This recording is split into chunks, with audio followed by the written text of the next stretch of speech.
Up until the 1960s, all organisms belong to one of two kingdoms. Plantae, rooted organisms that can produce their own energy via photosynthesis, or Animalia, multicellular, heterotrophic organisms that obtain their energy by ingesting foods. But there were a few things out there that broke the mould, and in 1969 a new classification of kingdoms was created, and slime molds, puffballs and mushrooms all became part of their own unique kingdom. Welcome to the Fungi Kingdom. When most people see a fungi, a few things usually come to mind. Can I touch it? Can I eat it? And can it kill me? And yes, some really are fun guys. But there's so much more to fungi than this. For example, Daldinia concentrica, or King Alfred's cakes, can be used as tinder. Or birch polypore that has immune system boosting, antiseptic and healing properties. But most astonishingly, fungi are thought to be responsible for life on land as we know it. Fungi were the first complex life forms on Earth by absorbing minerals from rocks and then turning the rocks into soil. Later, in the Ordovician period, a symbiotic relationship was formed with one of Earth's earliest plant species, liverworts. This symbiotic relationship with liverworts helped transform these tiny plant species on the water's edge into huge forest ecosystems, changing the composition of the Earth's atmosphere. So what is a symbiotic relationship?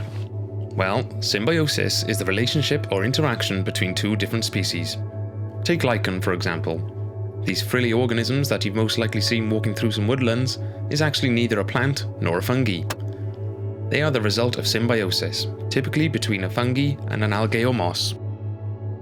When people think of a mushroom, this is typically what they think of, but the mushroom is actually just the fruiting body.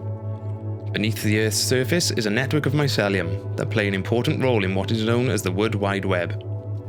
The mycelium connects with other organisms beneath the surface, such as tree roots, connecting trees and bushes whilst also sharing nutrients or sabotaging unwelcomed plants by spreading toxic chemicals throughout the network.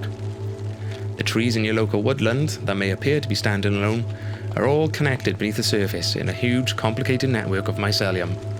So why did these mysterious-looking organisms deserve their own kingdom?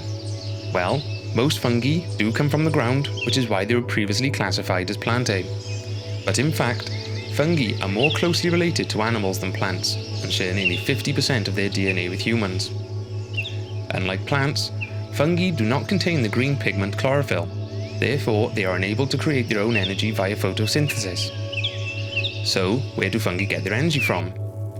Known as the grand recyclers of the forest, fungi are the interface between life and death on the forest floor, and they play a hugely important role within the soil nutrient cycle. Similar to these detrivores, fungi are decomposers and receive nutrients through their hyphae that invade things like decaying tree trunks. They have the ability to break down hard-to-digest organic matter, making it easier for other organisms to use. The organic matter is then returned to the soil by other organisms or predators that consume the fungi and the other broken down substrate. And so the nutrient cycle starts again. So what would happen in a world without fungi? Well, that ice cold beer you like to watch the game with? Well, beer contains yeast, which is a fungi, so there will be no more of that.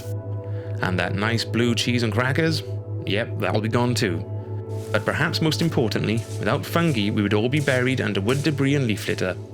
Without fungi to help break down, decompose and recycle, life on Earth would be a totally different place, covered in dead organic matter.